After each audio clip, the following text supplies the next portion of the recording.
Assalamualaikum warahmatullahi wabarakatuh. Innal hamdalillah nahmaduhu wa nasta'inuhu wa nastaghfiruh wa na'udzu billahi min shururi anfusina wa min sayyiati a'malina may yahdihillahu fala mudhillalah wa may yudlil fala hadiyalah. Ashhadu an la ilaha illallah wahdahu la syarikalah wa ashhadu anna Muhammadan abduhu wa rasuluhu la nabiyya ba'dah. Allahumma shalli ala Muhammad wa ala ali Muhammad. Qala Allah ta'ala fil Qur'anil Karim, ya ayyuhalladzina amanu taqullaha wa qulu qawlan sadida yuslih lakum a'malakum wa yaghfir lakum dhunubakum wa may yuti'illaha wa rasulahu faqad faza fawzan 'azima. Wa qala an-nabiy sallallahu alaihi wasallam, fa inna asdaqal hadisi kitabullah wa khairal hadyi hadyu Muhammadin sallallahu alaihi wasallam wa syarrul umuri muhdatsatuha fa inna kulla muhdatsatin bid'ah fa inna kulla bid'atin dhalalah wa kulla dhalalatin finnar. Ayyuhal ikhwah wal ummahat yang dirahmati Allah subhanahu wa ta'ala, alhamdulillah kembali kita berjumpa lagi yang biasa kita adakan kajian rutin kita di Majlis Ta'lim Al-Humairah, tepatnya di Gading Serpong, di mana kita mengkaji kitab fikih sunnah wanita dan juga hadis Al-Arba'in An-Nawawiyah. Maka insyaallah pada kesempatan kali ini kita akan lanjutkan materi dari kitab-kitab tersebut, melanjutkan apa yang menjadi pembahasan kita, yaitu di dalam kitab fikih sunnah wanita, di mana kita membahas tentang macam-macam solat sunnah. Ada beberapa solat sunnah yang sudah kita bahas, di antaranya adalah solat sunnah rawatib, yaitu solat sunnah yang dikerjakan baik sebelum atau sesudah solat fardu. Dan telah kita sebutkan bahwa solat sunnah rawatib ini ada yang sifatnya muakkad, yaitu sangat ditekankan, dan ada juga yang sifatnya ghair muakkadah, tidak ditekankan. Di antara solat sunnah rawatib yang muakkad yaitu solat qobliyah subuh, qobliyah zuhur, ba'diyah zuhur, ba'diyah maghrib, dan ba'diyah isya. Juga telah kita bahas pada pertemuan sebelumnya, yaitu tentang salat qiyamul lail. Salat qiyamul lail.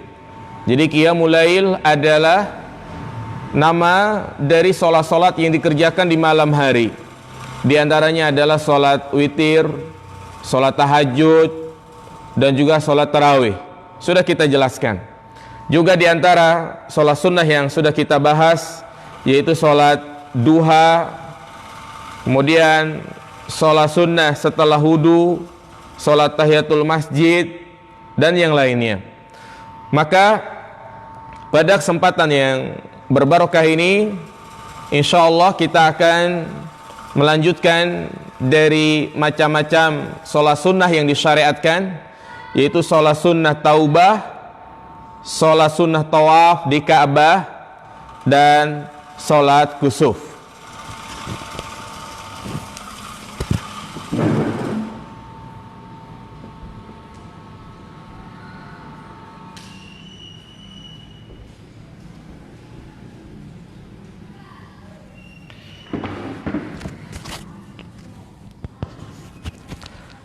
Yang pertama kita akan jelaskan di sini yaitu salat sunnah taubah.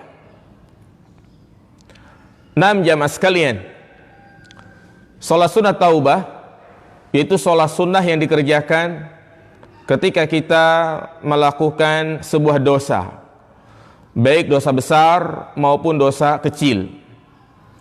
Dan tentunya jamaah yang dirahmati Allah Subhanahu wa taala, kita sebagai seorang hamba, sebagai manusia tidak pernah terlepas dari melakukan perbuatan dosa. Dan juga yang perlu diingat bahwa muslim yang terbaik itu bukan orang yang tidak pernah melakukan perbuatan dosa. Orang yang baik di sisi Allah Subhanahu wa taala adalah bukan orang yang tidak pernah melakukan kesalahan.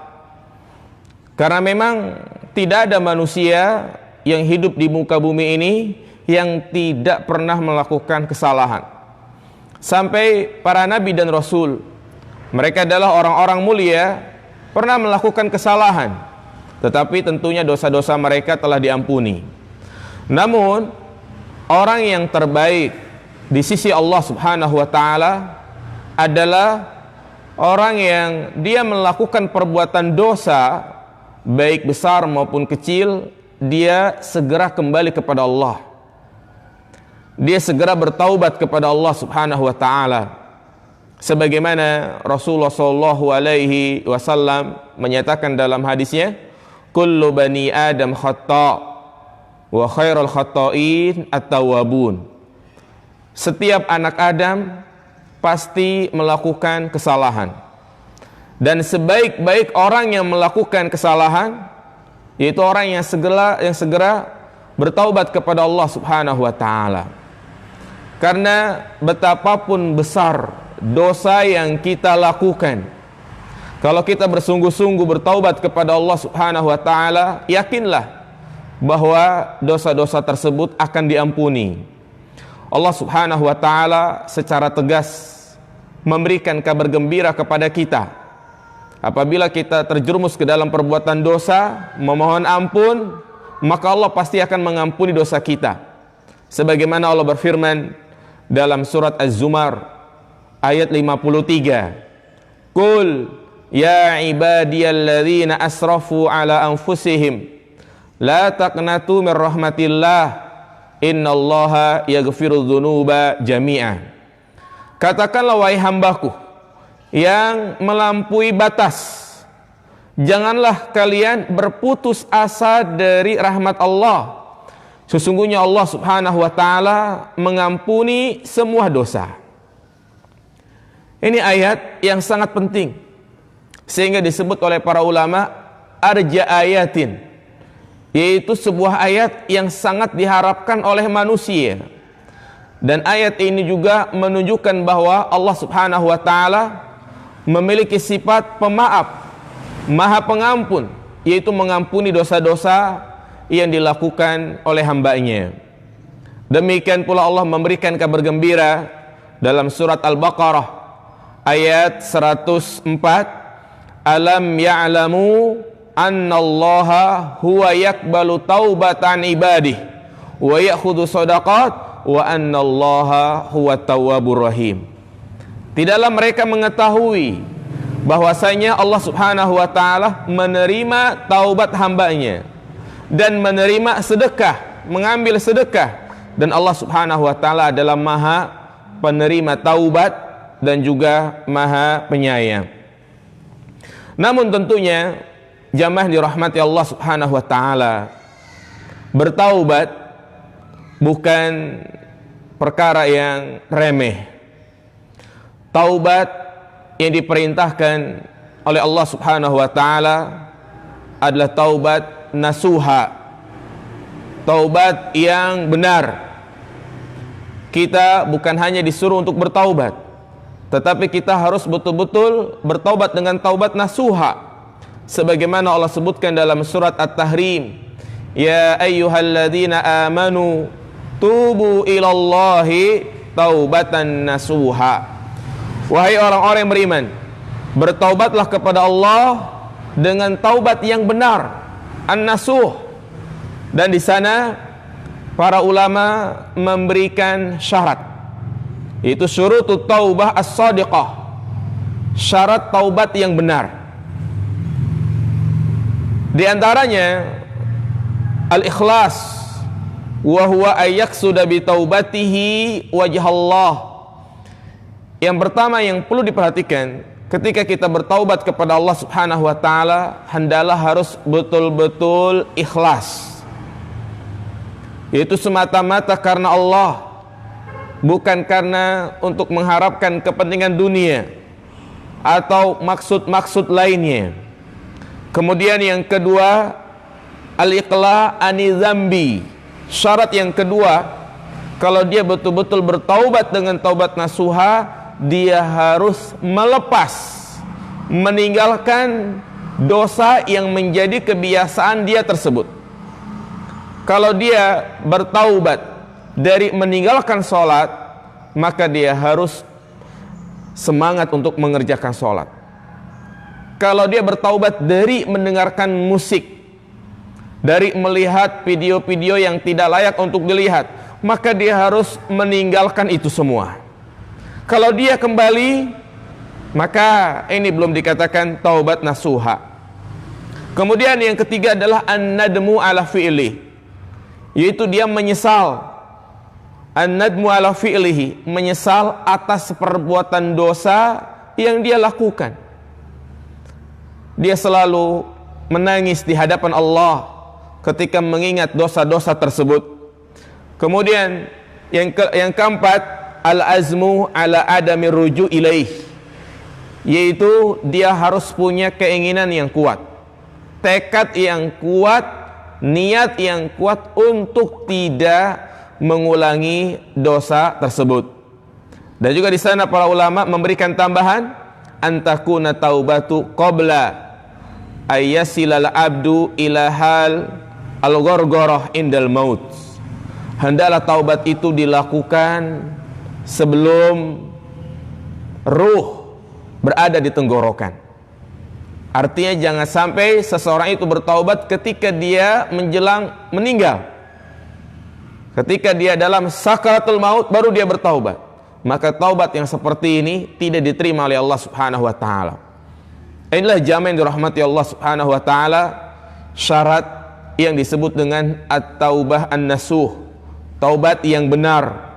Yang pertama ikhlas, yang kedua dia meninggalkan perbuatan dosa tersebut, yang ketiga menyesali, yang keempat memiliki etikat yang kuat untuk tidak melakukan lagi, dan yang kelima, ya hendaklah taubat tersebut dilakukan sebelum datangnya kematian. Bahkan ada tambahan juga kalau itu berkaitan dengan hakul adami.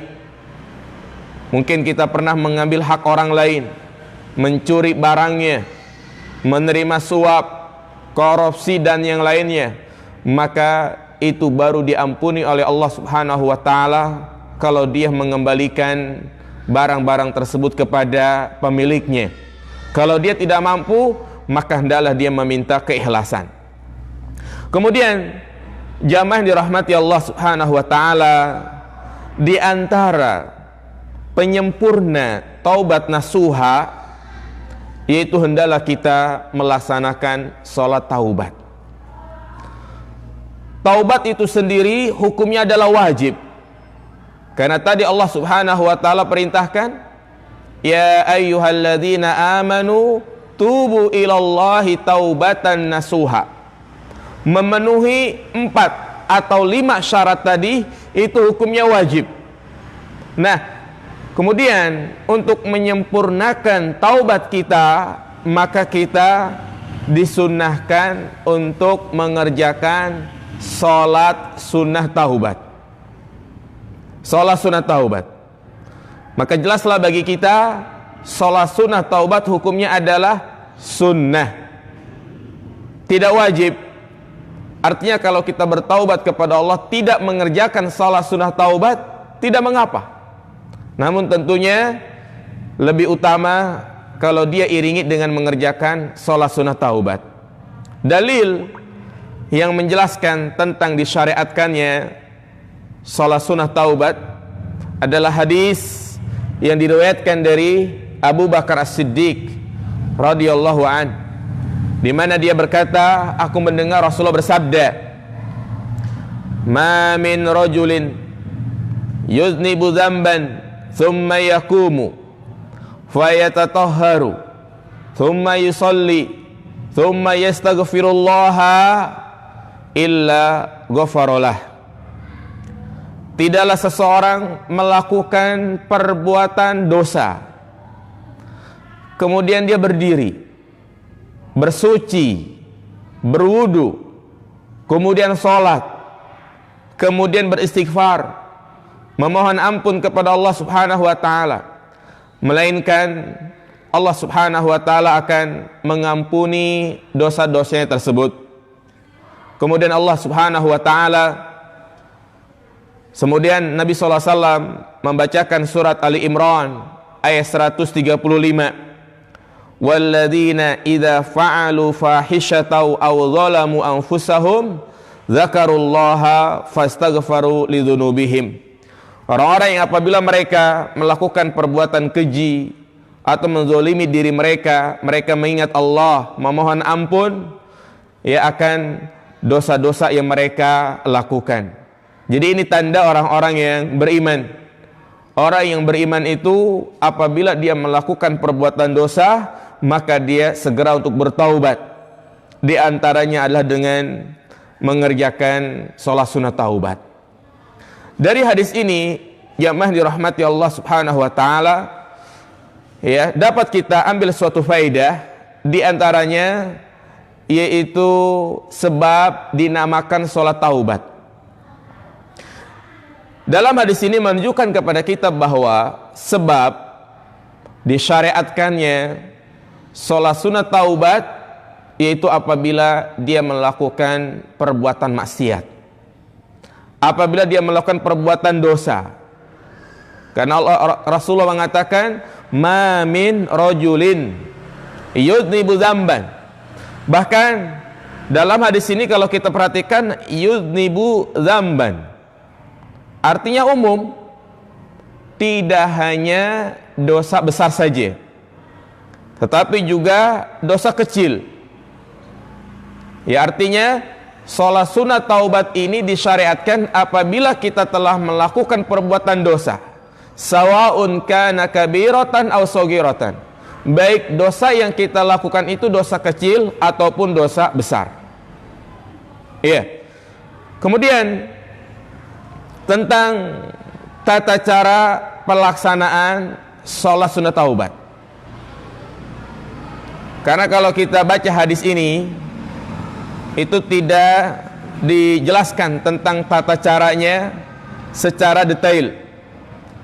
Maka dengan membaca keterangan-keterangan para ulama, akan jelas bagi kita tentang bagaimana cara pelaksanaan sholat sunat taubat. Nah, yang pertama jamaah sekalian, sholat sunat taubat itu dilakukan 2 rakaat. Jadi sholat sunnah ini dilakukan 2 rakaat, dan cara pengerjaannya sama seperti sholat-sholat yang lainnya. Bagaimana niatnya? Niatnya adalah dia niat sholat sunat taubat, cukup di dalam hati, tidak perlu dilafazkan, karena melafazkan niat tidak pernah diajarkan oleh Nabi SAW. Dan kalau kita berbicara masalah niat, niat itu sebenarnya suatu perkara yang sangat mudah, tidak berat, tidak juga sulit. Karena yang namanya niat itu adalah apa yang terbesit di dalam hati kita. Itulah niat. Kadang ada orang yang mempersulit masalah niat, sehingga dia tidak mengerjakan ibadah karena enggak tahu niatnya. Nah, ini termasuk kesalahan. Niat puasa di malam hari, kalau kita memiliki etikat yang sangat kuat di dalam hati untuk berpuasa besok, maka itu sudah dikatakan niat. Ya. Jadi apa yang terbesit di dalam hati kita itu adalah niat. Nah, demikian pula sholat sunat taubat. Misalnya kita melakukan suatu perbuatan dosa, kemudian kita berwudu, di dalam hati ingin mengerjakan sholat sunat taubat, maka itu sudah cukup dikatakan niat. Iya. Jadi ini cara yang pertama. Itu sholat sunat taubat dilakukan 2 rakaat, cukup niat di dalam hati. Kemudian yang kedua, kapan waktu pelaksanaannya? Kapan kita bisa mengerjakan sholat sunat taubat? Nah, jamaah sekalian, kalau kita baca hadis tadi ternyata tidak ada keterangan tentang waktu pelaksanaan sholat sunat taubat, sehingga kita kembali kepada keumumannya. Artinya boleh dilakukan di siang hari ataupun di malam hari. Jadi sekali lagi, sholat sunat taubat tidak hanya khusus dilakukan di malam hari, tapi boleh juga kita lakukan di siang hari. Intinya, kalau dia melakukan perbuatan dosa, ya, dia bertaubat dengan mengerjakan sholat sunat taubat. Jadi sebab, ya, karena kalau kita berbicara sholat yang disyariatkan kepada kita, itu ada sholat yang memiliki sebab. Seperti sholat tahiyatul masjid yang sudah kita bahas, sebabnya adalah tatkala kita masuk ke dalam masjid. Sholat gerhana itu dilakukan ketika terjadi gerhana. Nah, demikian pula sholat taubat adalah sholat yang dilakukan ketika kita melakukan perbuatan dosa. Ini sebabnya. Kalau kita mengerjakan perbuatan dosa di malam hari, maka boleh dia kerjakan di malam hari, tidak khusus di siang hari atau di malam hari. Bahkan boleh kita mengerjakan sholat sunat taubat ini di waktu-waktu yang terlarang untuk sholat. Misalnya ba'da subuh, ba'da asar, itu diperbolehkan. Kenapa? Karena sholat sunat taubat adalah di antara sholat sunnah yang memiliki sebab, seperti yang disampaikan oleh Syekhul Islam Ibn Taimiyah, wa kadzalika salatu taubah fa idza adnaba fa taubatu wajibun 'alal faur. Dan demikian pula salat sunat taubat, apabila seorang melakukan perbuatan dosa, maka hendaklah dia bersegera untuk bertaubat. Wajib 'alal faur itu bersegera. Wa huwa mandubun ila ayusolliya rakaatain. Dan dia disyariatkan, disunnahkan untuk mengerjakan sholat 2 rakaat walaupun di waktu yang terlarang. Tsumma yatubu kama fi hadis Abi Bakar. Kemudian dia bertaubat sebagaimana hadis yang sudah kita bacakan tadi, itu hadis Abu Bakar. Iya. Kemudian tata cara berikutnya, bolehkah sholat sunat taubat ini dilakukan secara berjamaah? Maka disebutkan wa yushra'u lit-tabi'i ay yusalliha munfaridan li'annaha minan nawafilil lati la tusra'u laha sholatul jamaah. Disyariatkan bagi orang yang bertaubat untuk mengerjakan sholat sendiri. Jadi sholat taubat ini dilakukan sendirian. Jadi tidak dilakukan secara berjamaah. Karena sholat sunat taubat termasuk sholat sunnah yang tidak disyariatkan berjamaah. Nah, jadi yang benar adalah sholatnya sendiri-sendiri, bukan berjamaah.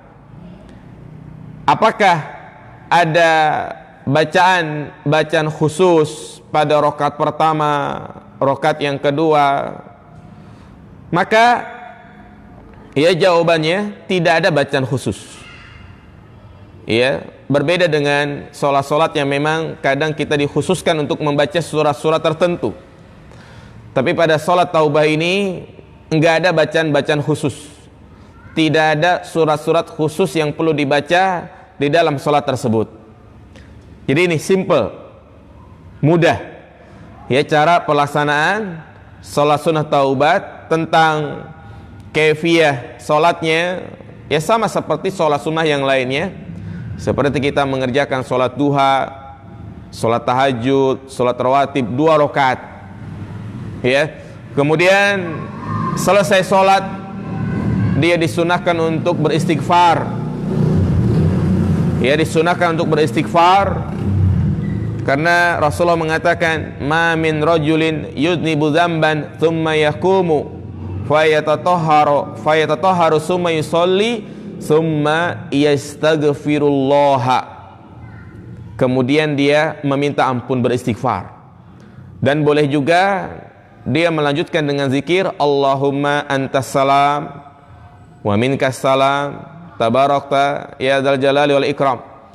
Artinya ya memang zikir tersebut ya dibaca bukan hanya pada sholat wajib, tapi juga zikir itu bisa dibaca pada sholat sunnah seperti yang sudah kita jelaskan. Iya. Jadi itu jamaah yang dirahmati Allah Subhanahu wa taala, sholat sunnah yang ketujuh yaitu sholat taubat bagi orang yang melakukan perbuatan dosa. Maka dari sini misalnya di malam hari setelah kita mengerjakan sholat tarawih atau sholat tahajud, maka boleh kita sisipkan dengan sholat taubah apabila memang kita melakukan perbuatan dosa. Kalau ada yang bertanya, bolehkah dirutinkan sholat taubat ini? Maka intinya ya sholat taubah ini boleh dirutinkan kalau memang dia melakukan perbuatan dosa. Jadi intinya adalah melakukan perbuatan dosa. Oleh karena itu tadi sudah kita jelaskan ya, yang namanya taubat nasuha, di mana dia harus betul-betul beriktikad untuk tidak melakukan lagi. Ya, artinya masih banyak sholat sunnah lainnya yang lebih ditekankan ya, di antara sholat duha, sholat tahajud dan juga sholat yang lainnya. Nah, ini poin yang ketujuh dari macam-macam sholat sunnah. Kemudian jamaah dirahmati Allah Subhanahu wa taala, sholat sunnah yang ke-8 yang ada kitabnya itu bisa dilihat halaman 170. Karena kitab yang menjadi panduan kita adalah kitab Fikih Sunnah Wanita ya, oleh Abu Malik Kamal bin Said Salim. Nah, kemudian poin yang ke-8 adalah sholat sunnah tawaf.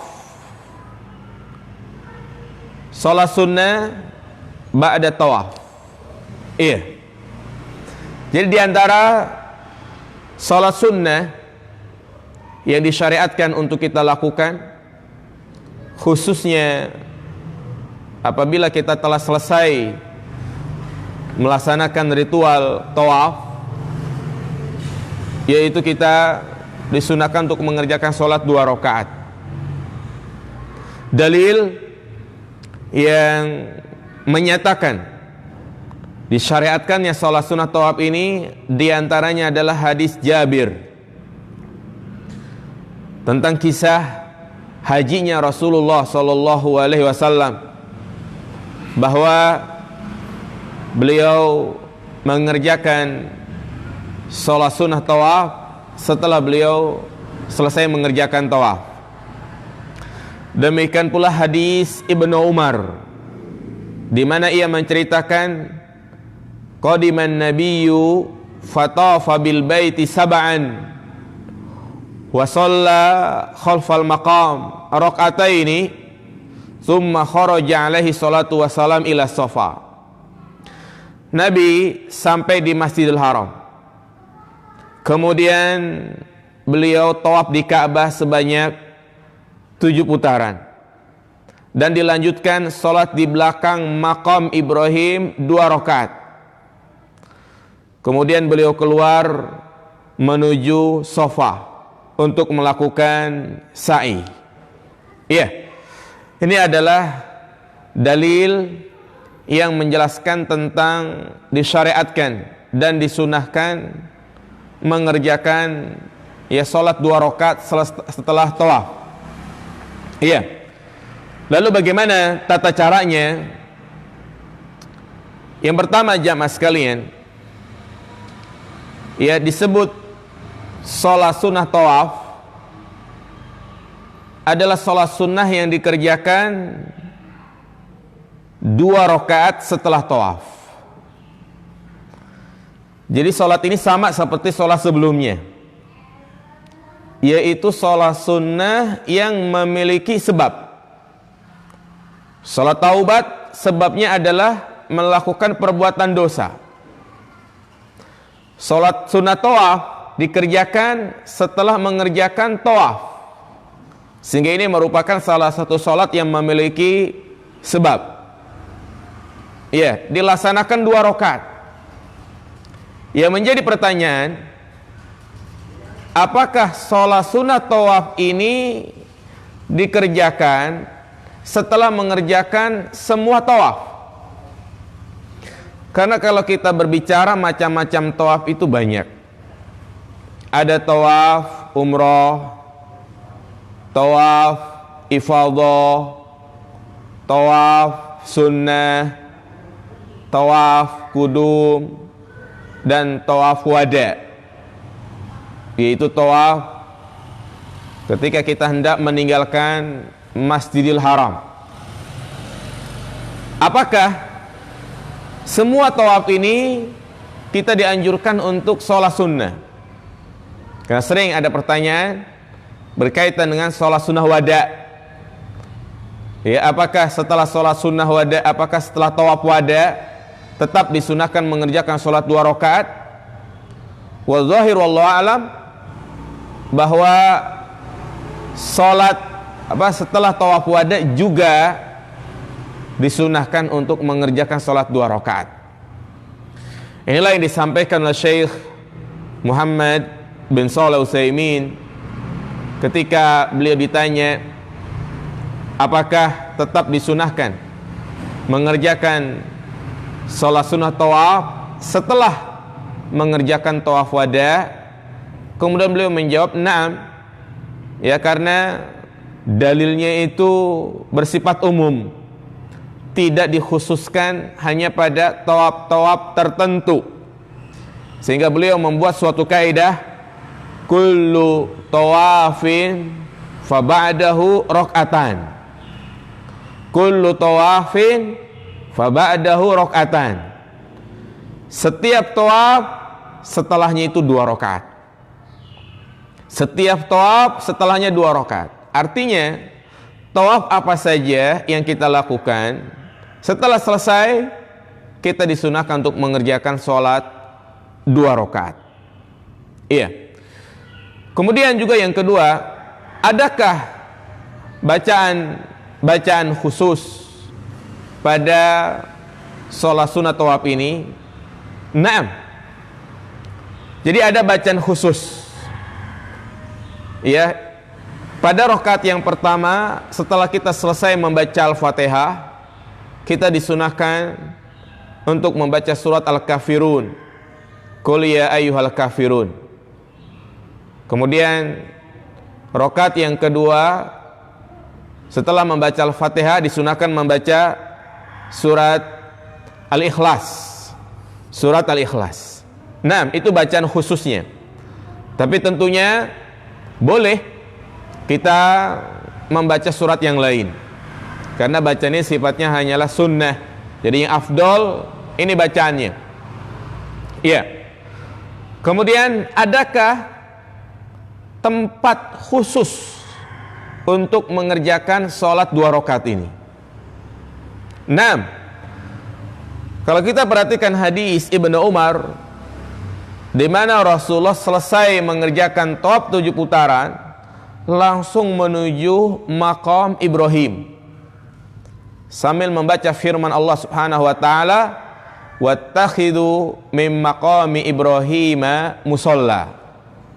Maka ini menjelaskan kepada kita tentang tempat pelaksanaan sholat sunnah tawaf, bahwa sholat sunnah tawaf itu dilakukan di belakang maqam Ibrahim. Maqam Ibrahim yaitu sebuah tempat yang berada dekat Ka'bah. Maqam artinya tempat telapak kaki, tempat pijakan Nabi Ibrahim ketika dia membangun Ka'bah bersama Nabi Ismail. Jadi maqam di sini bukan makam, karena ada sebagian manusia menganggap itu adalah kuburannya Nabi Ibrahim, sehingga mereka jadikan dalil, lah itu buktinya Nabi Ibrahim dikuburkan di dalam Masjidil Haram. Maka ini keliru. Maqam artinya tempat telapak kaki Nabi Ibrahim. Jadi tempat yang sunnah. Ya, artinya kita menjadikan maqam Ibrahim itu antara kita dan Ka'bah. Jadi misalnya ini maqam Ibrahim dan ini Ka'bah, maka kita sholat di sini, ya, menghadap ke maqam Ibrahim dan menghadap Ka'bah. Ini sebagaimana tadi dikatakan wa shalla khalfa maqam rakaataini. Iya. Kemudian bagaimana kalau tidak memungkinkan, zahmah syadid, rame, padat, banyak orang, ya, apakah kita boleh sholatnya di tempat yang lain, atau gugur dari mengerjakan sholat sunnah tawaf karena tidak didapati tempat? Maka ya, apabila kita tidak memungkinkan untuk sholat sunnah tawaf di belakang maqam Ibrahim, maka hendaklah kita mengerjakannya di mana saja, di mana saja, sesuai dengan kemampuan kita. Ya, sebagaimana ditanyakan kepada Syekh Shalih Fauzan, idza lam yatayassar li an usolli khalfal maqam. Wahai Syekh, bagaimana kalau aku itu tidak mampu untuk sholat di belakang maqam Ibrahim? Qala Syekh, tusolli fi ayyi makanin minal haram sawa'un kana fil masjidil haram au kharijal masjidil haram ma dumta hududal haram. Sholat di mana saja, baik itu di Masjidil Haram atau di luar Masjidil Haram, selama engkau berada di batasan Al-Haram. Ya. Jadi kalau ada yang bertanya, boleh nggak sholat sunat tawaf dikerjakan di hotel? Misalnya dia sholat sunat tawaf, kemudian dia mungkin udah lelah, capek, atau wudunya batal, ya dia kembali ke hotel. Boleh nggak dia kerjakan sholat tawaf itu di hotel? Jawabannya boleh, ya, diperbolehkan. Nah, jadi tidak harus di belakang maqam Ibrahim. Sholat di belakang maqam Ibrahim ini sifatnya hanya afdoliyah, sunnah. Dan juga jamaah sekalian, tidak harus pas di belakang maqam Ibrahim. Boleh juga di belakangnya lagi, yang penting sejajar dengan maqam Ibrahim. Iya. Jadi Islam ini mudah, jangan dipersulit. Karena kadang ada sebagian jamaah umrah, ya mereka memaksakan diri sholat di pas belakang maqam Ibrahim. Apa yang terjadi akhirnya? Dia diinjak-injak, terganggu dengan lalu lalang orang yang tawaf, bahkan mungkin diusir, ya. Maka ini termasuk memberatkan diri. Jadi boleh dia sholat di mana saja, yang penting masih di tanah haram. Iya. Kemudian permasalahan berikutnya, bolehkah sholat sunnah tawaf ini dikerjakan di waktu yang terlarang? Naam jamaah yang dirahmati Allah Subhanahu wa taala, pelaksanaan sholat sunnah tawaf ini tidak dibatasi waktunya seperti sholat sunnah sebelumnya. Artinya kapan saja boleh, yang penting sebabnya adalah tawaf. Baik dia tawaf ba'da asar, ba'da subuh, ya, maka boleh kapan saja. Jadi intinya boleh dikerjakan ya setelah dia mengerjakan tawaf. Jadi hukumnya adalah sunnah. Sehingga dari sini dapat kita ambil kesimpulan tentang tata cara manasik umroh ataupun haji, di mana setelah dia mengerjakan tawaf 7 putaran, dia tidak langsung menuju sofa, tapi dia menuju makam Ibrahim atau tempat yang agak sepi. Dia kerjakan sholat 2 rakaat ya, sendiri-sendiri, tidak berjamaah, dan bacaan tersebut disirkan, tidak dikeraskan. Setelah dia kerjakan sholat 2 rakaat, maka dia disunahkan untuk meminum air zam-zam dengan berdiri menghadap ke arah kiblat sambil membaca doa, Allahumma inni as'aluka ilman nafi'a wa rizqan wasi'a wa shifaan min kulli da'. Ya Allah, aku meminta kepadamu ilmu yang bermanfaat, rizki yang luas, ya, wa shifaan min kulli da', dan sebagai obat dari berbagai penyakit. Kemudian setelah itu juga dia disunahkan untuk mengguyurkan sedikit air zam-zam ke kepalanya. Kemudian kalau dia mampu, dia kembali lagi ke Ka'bah untuk mencium Hajar Aswad. Kalau dia tidak mampu, cukup berisyarat. Setelah itu dia lanjutkan untuk ke sofa, melakukan sa'i. Dan juga sebagai faidah jamaah sekalian, bahwa tawaf ini bisa dilakukan kapan saja. Berbeda dengan sa'i, nggak ada istilahnya sa'i sunnah, ya, nggak bisa orang itu mengerjakan sa'i sunnah. Sa'i itu hanya dilakukan ketika kita melaksanakan ibadah haji ataupun umrah. Adapun tawaf, ada yang disebut dengan istilah tawaf sunnah. Ya, itu jamaah yang dirahmati Allah Subhanahu Wa Taala, ya, tentang sholat 2 rakaat ya di Ka'bah, itu selesai tawaf. Nah, kemudian kita lanjutkan poinnya, sholat sunnah yang ke-9. Subhanallah jamaah sekalian, kita sudah mempelajari 8 sholat sunnah. Maka tentunya apa yang sudah kita bahas ini bukan hanya sekedar menambah wawasan kita, tapi berusaha untuk melaksanakannya.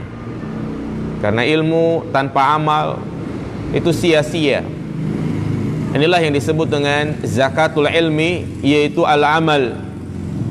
Terutama di bulan suci Ramadan seperti ini, maka hendaklah kita memperbanyak amalan-amalan sunnah, terutama sholat-sholat sunnah yang sudah kita bahas.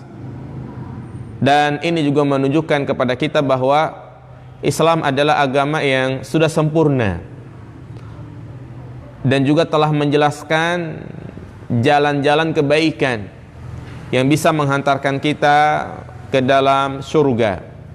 Sehingga kalau kita kerjakan ya sholat-sholat sunnah tersebut, maka ya waktu kita habis. Artinya ya cukup dengan mengerjakan sholat-sholat sunnah ini. Ya, jangan dia malah melakukan sholat-sholat yang tidak disunahkan, yang sifatnya itu bid'ah, tidak pernah diajarkan oleh Nabi. Sementara dia meninggalkan sholat-sholat sunnah yang sudah kita jelaskan. Inilah orang yang tertipu, ya, orang yang tertipu mengamalkan amalan yang tidak diajarkan oleh Nabi. Ya, dia mengamalkan amalan bid'ah, tetapi dia meninggalkan amalan-amalan yang sifatnya sunnah. Maka para ulama mengatakan dia adalah magrur, tertipu.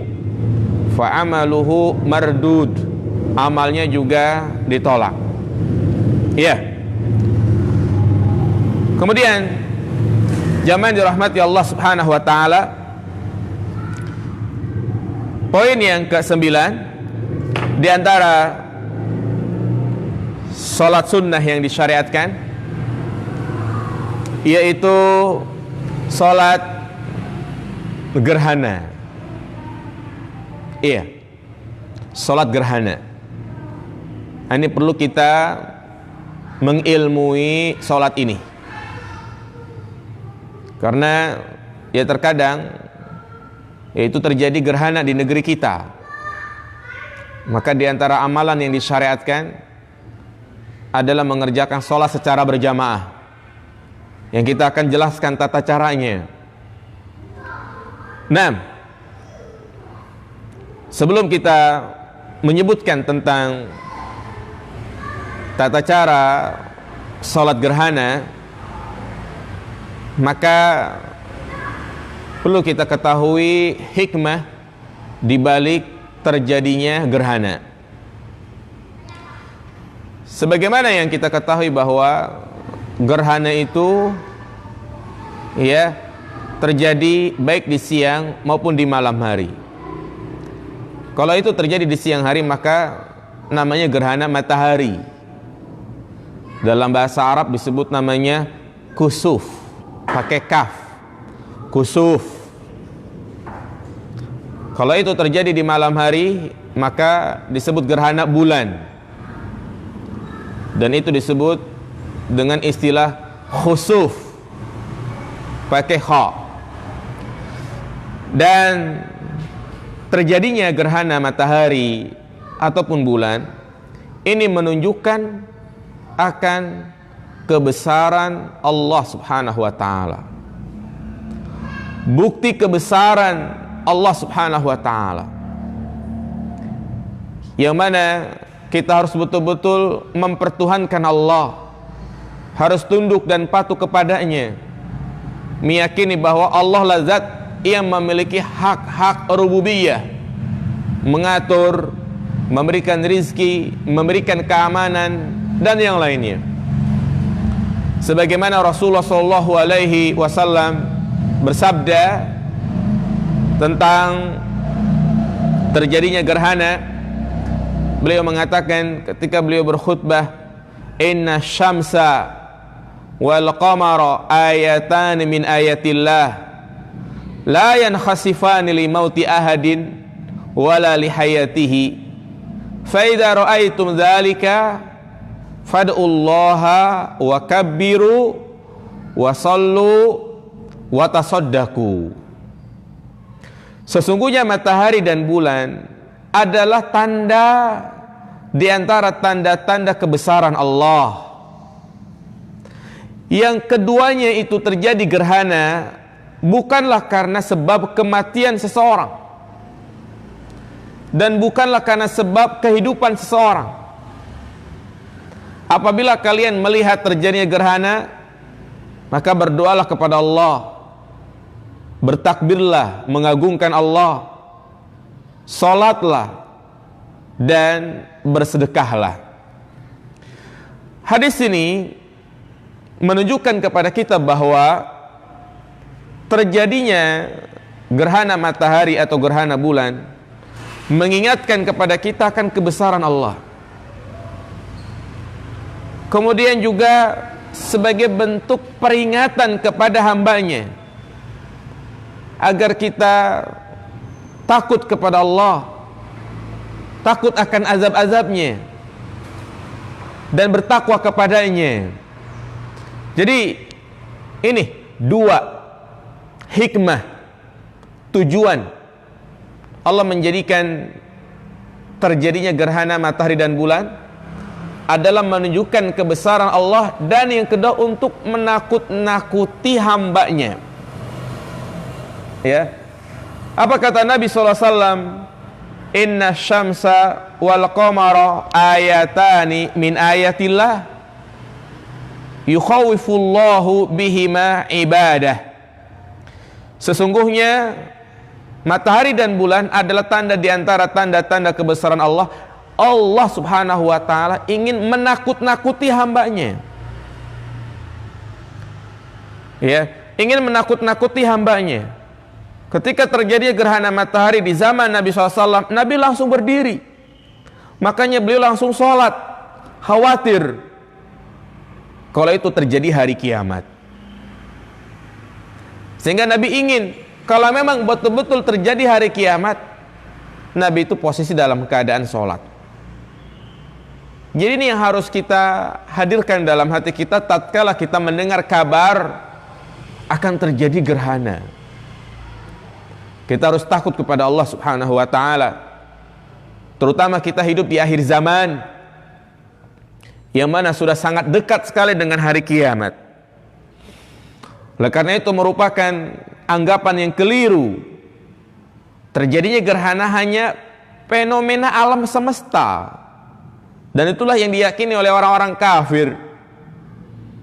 Itu hanya terjadi fenomena alam semesta, hukum alam seperti itu.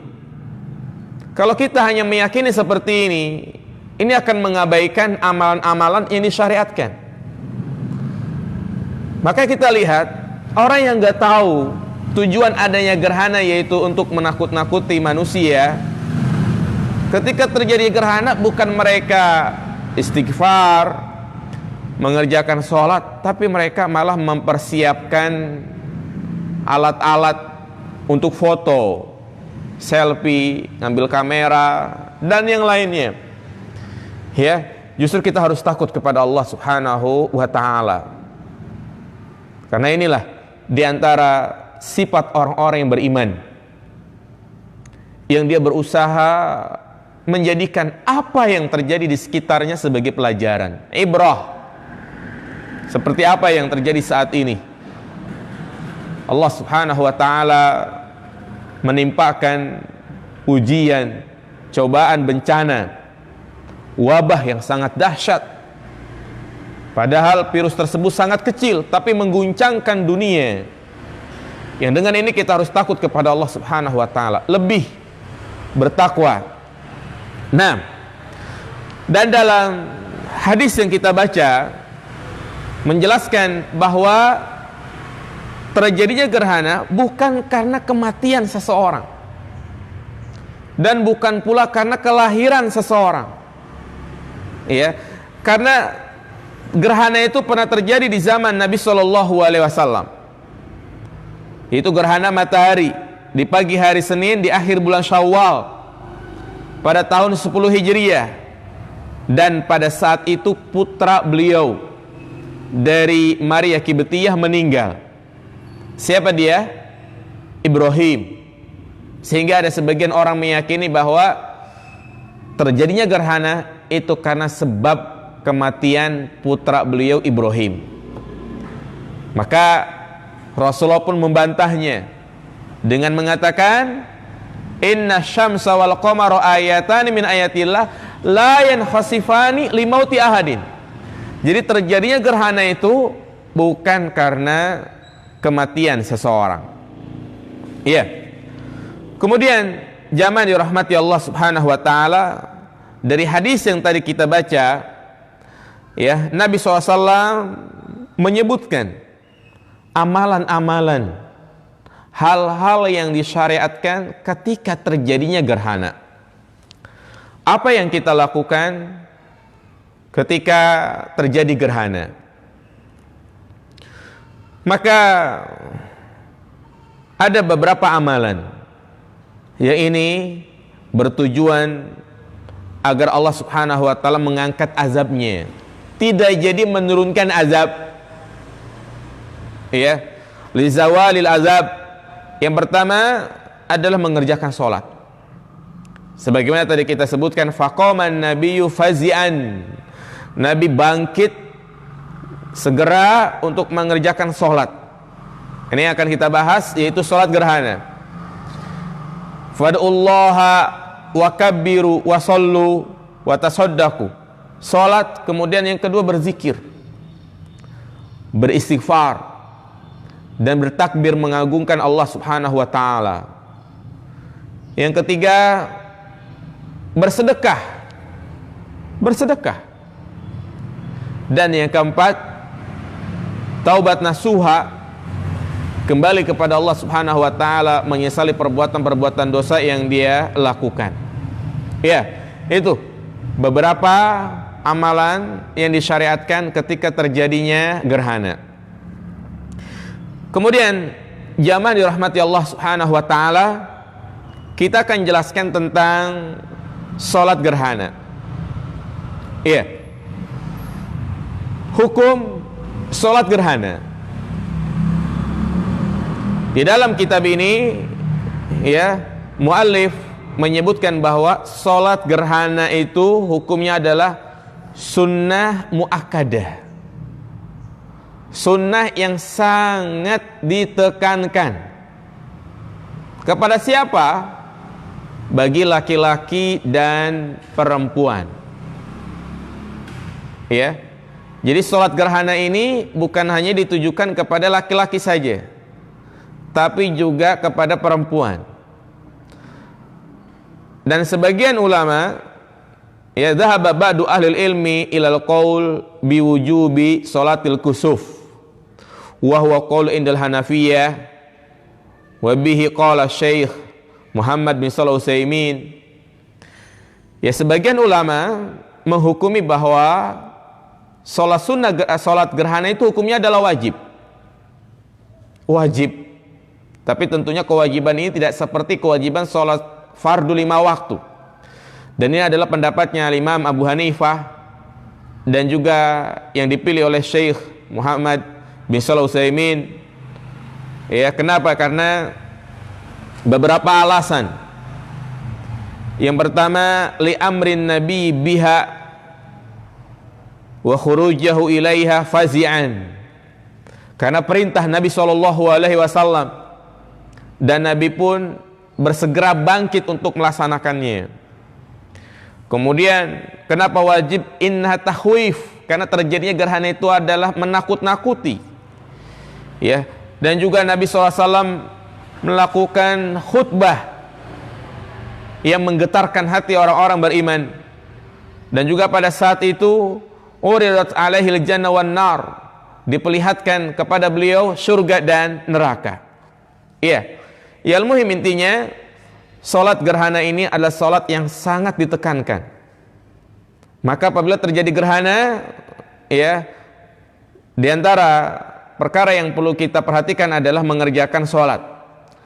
Dan kewajiban atau juga sunnahnya salat gerhana ini berlaku baik bagi laki-laki maupun perempuan. Jadi wanita boleh mengerjakan salat kusuf di belakang kaum laki-laki. Sebagaimana disebutkan dari Asma, dia berkata, aku pernah mendatangi Aisyah ketika terjadi gerhana matahari. Ternyata kaum laki-laki telah berdiri salat dan ternyata ia pun berdiri salat. Dalam hadis dari Aisyah juga disebutkan, kemudian aku keluar bersama sekelompok wanita dan berjalan di antara rumah-rumah istri Nabi di dalam masjid.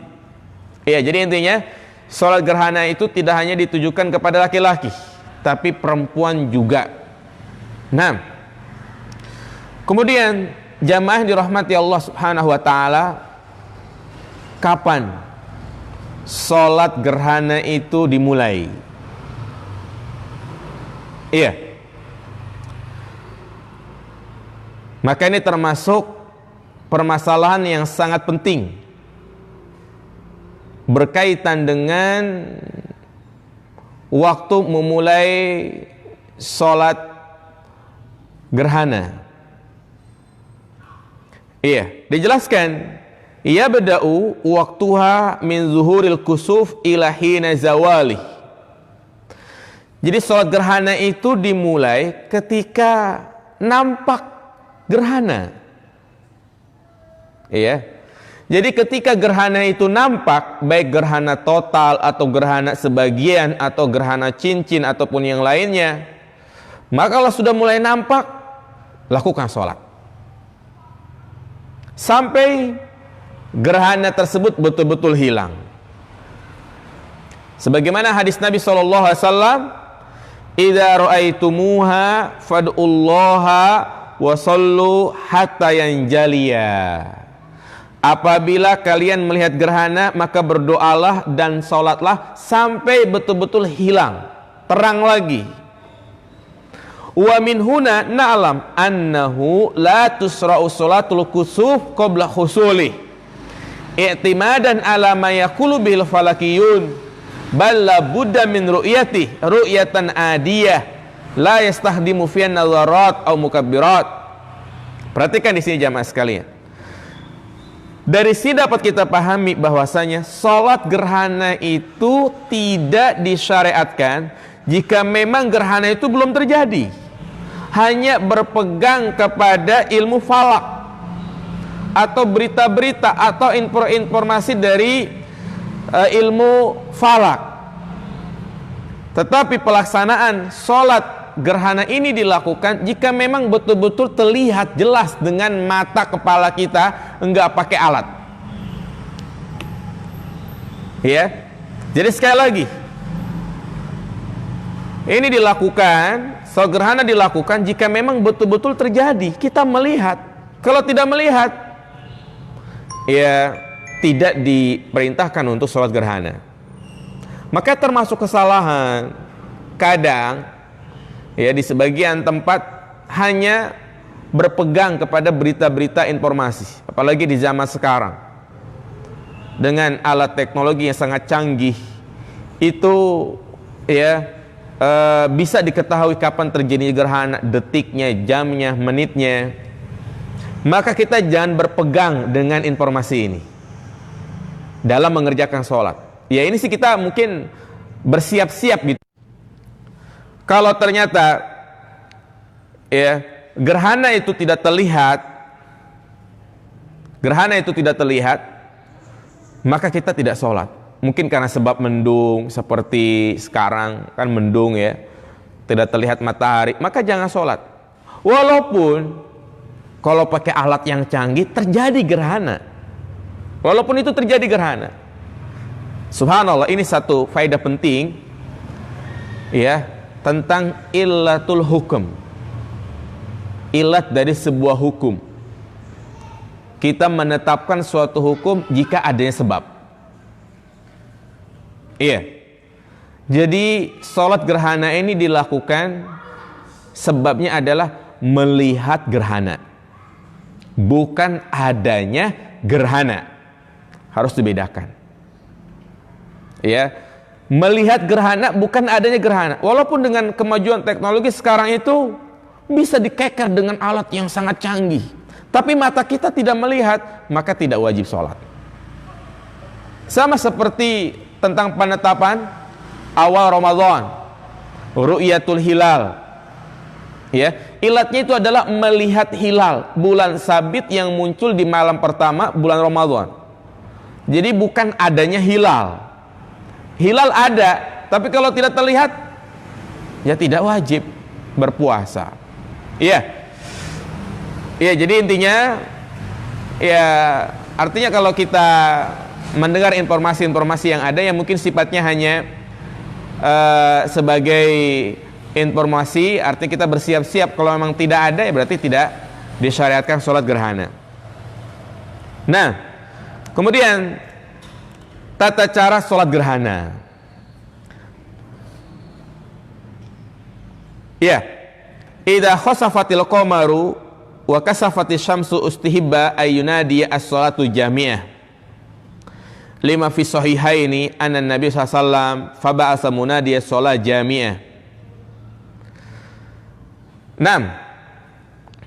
Jadi di antara tata cara sholat gerhana, apabila terjadi gerhana, maka hendaklah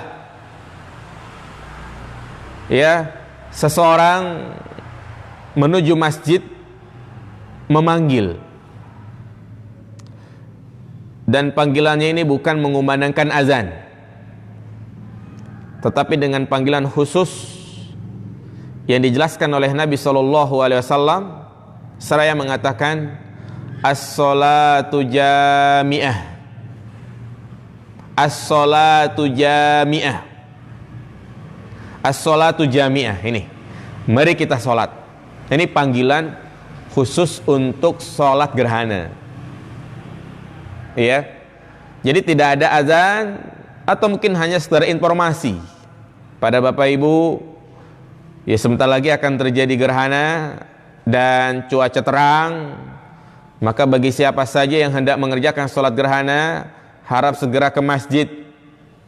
Ya, dan ini juga menunjukkan kepada kita bahwa sholat gerhana itu dilakukan di masjid dengan berjamaah. Dengan berjamaah.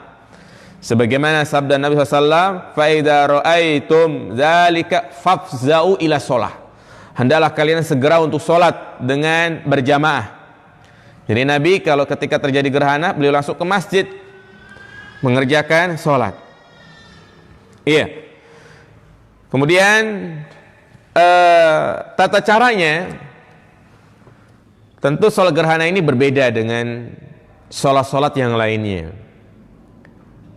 Dikerjakan 2 rakaat, tapi dengan cara yang berbeda.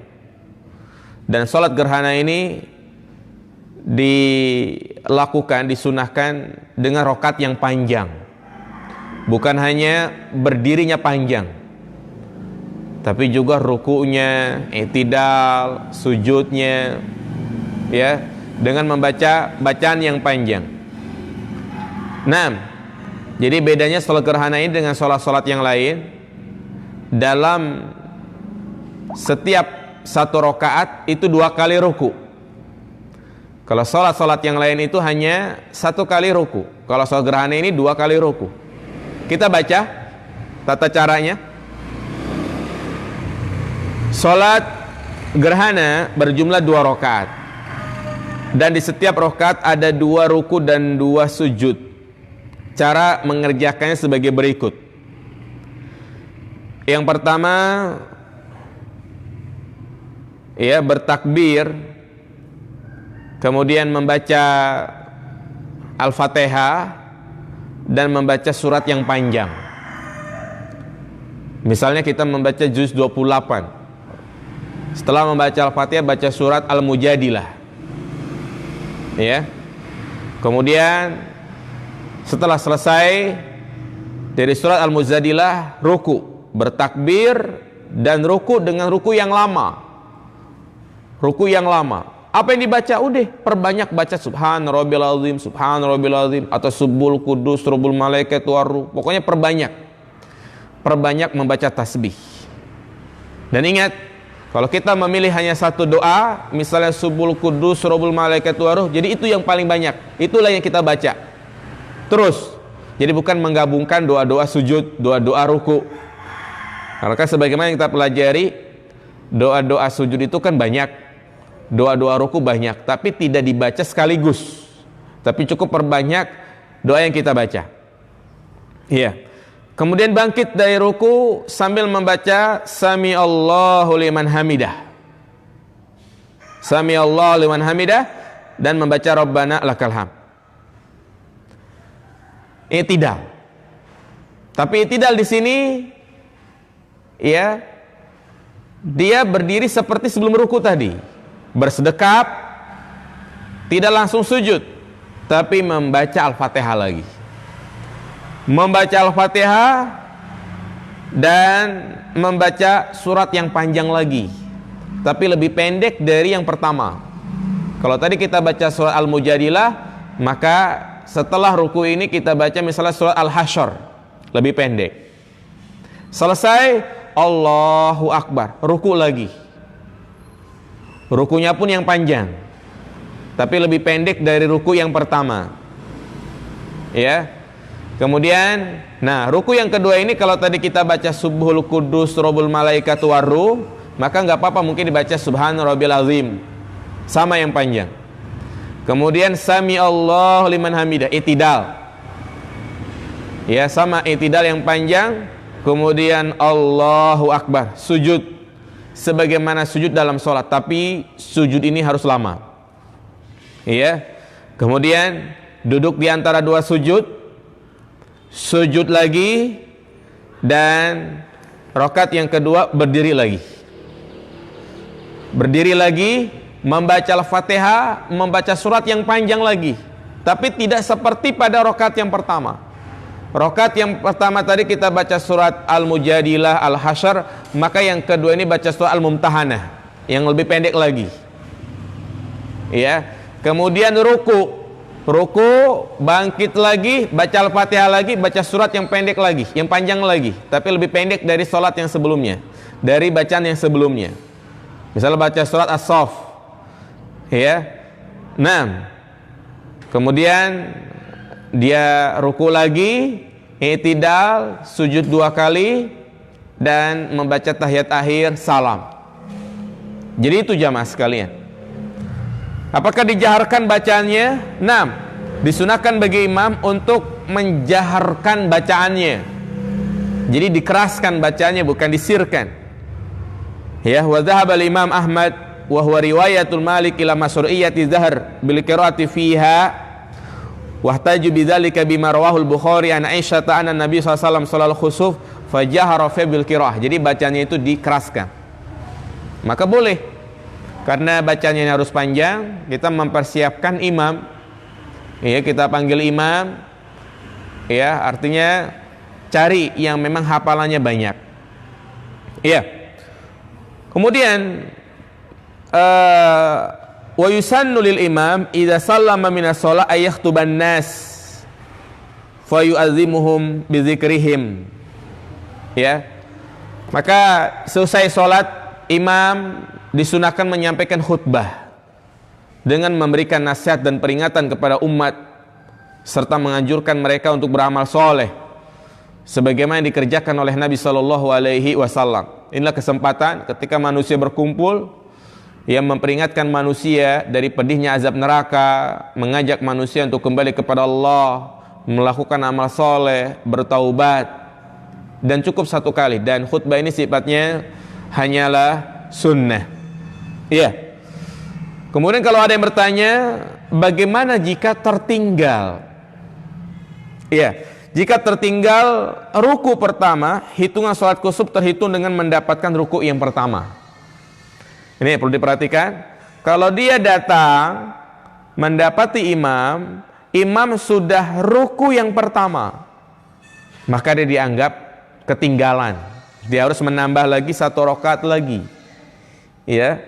Jadi patokannya itu dikatakan mendapatkan rakaat adalah ruku yang pertama. Kalau dia hanya mendapatkan ruku yang kedua, ya, maka dia dianggap ketinggalan rakaat. Artinya dia harus menambah lagi 1 rakaat. 6. Itu mungkin 3 sholat sunnah yang kita bahas pada kesempatan kali ini. Barangkali mungkin di antara jamaah ada yang ingin bertanya, silakan mungkin tulis di kolom komentar. Iya. Jadi intinya, alhamdulillah kita telah mempelajari 3 sholat sunnah ya pada kesempatan kali ini, yaitu sholat taubat, sholat tawaf, sholat sunnah, sholat gerhana. Ya. Adapun pada kesempatan berikutnya nanti kita akan jelaskan tentang sholat istisqa. Sholat istisqa. Nah, dan baru setelah itu kita akan membahas tentang macam-macam sujud. Ya, kita akan kupas tentang macam-macam sujud, mulai dari sujud tilawah, sujud syukur, dan juga sujud sahwi. Namun tentang sujud sahwi ini, ya mudah-mudahan ya wabah ini lekas berlalu, ya sehingga kita bisa berkumpul lagi di Majlis Al-Humaira. Nah, terus banyak berdoa kepada Allah, terutama di bulan suci Ramadan ini. Ya, diantaranya adalah sebelum kita berbuka puasa. Nah, kita itu ada termasuk sunnah mahdzurah, sunnah yang banyak ditinggalkan. Jadi sebelum berbuka puasa, ya 15 menit atau 10 menit kita duduk, ya berdoa kepada Allah Subhanahu Wa Taala. Karena itu adalah waktu yang sangat mustajabah. Nah,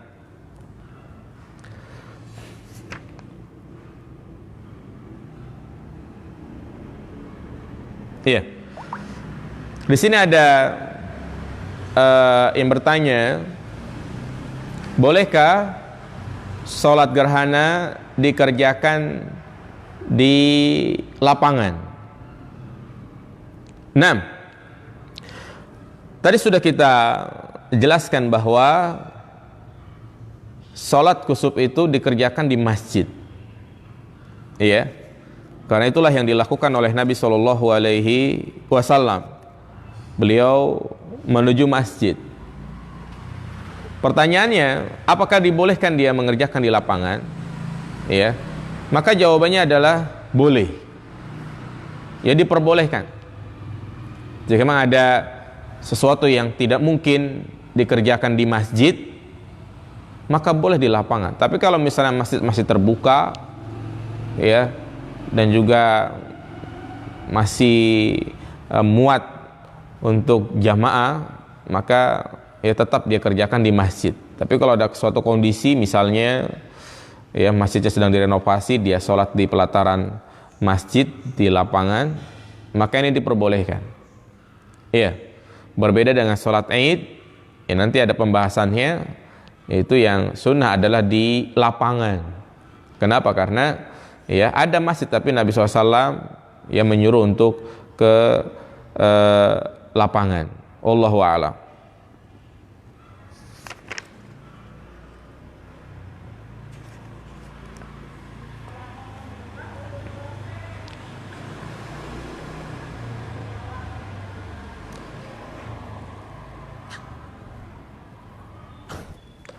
Nah, jamaah sekalian, kalau tidak ada pertanyaan lagi, ya silahkan nanti tulis pertanyaan di kolom komentar, yang insya Allah kita akan jawab di Jumat yang akan datang. Ya, jadi insya Allah di Jumat yang akan datang di jam yang sama, yaitu jam 9:30, kita akan kembali lagi, ya, mengkaji kitab Arba'in An-Nawawiyah, ya, Arba'in An-Nawawiyah. Saya lupa tentang hadisnya sampai hadis keberapa, nanti mohon panitia untuk menginformasikan. Ya, jadi silakan aja ditulis komentar, nanti insyaallah sebelum kita mulai kajian Arba'in, sedikit kita akan jawab pertanyaan-pertanyaan yang ada di kolom komentar. Ya, demikian jamaah dirahmati Allah Subhanahu wa taala. Ya, semoga kajian ini bermanfaat dan juga menjadi bekal kita, ya, dan amalan yang perlu kita lakukan yang mengisi kekosongan kita selama di rumah, ya, dan juga semoga kita istiqomah dalam menjalankan ibadah yang Allah syariatkan kepada kita. Demikian, subhanakallahumma wa bihamdika asyhadu an la ilaha illa anta astaghfiruka wa atubu ilaih. Assalamualaikum warahmatullahi wabarakatuh.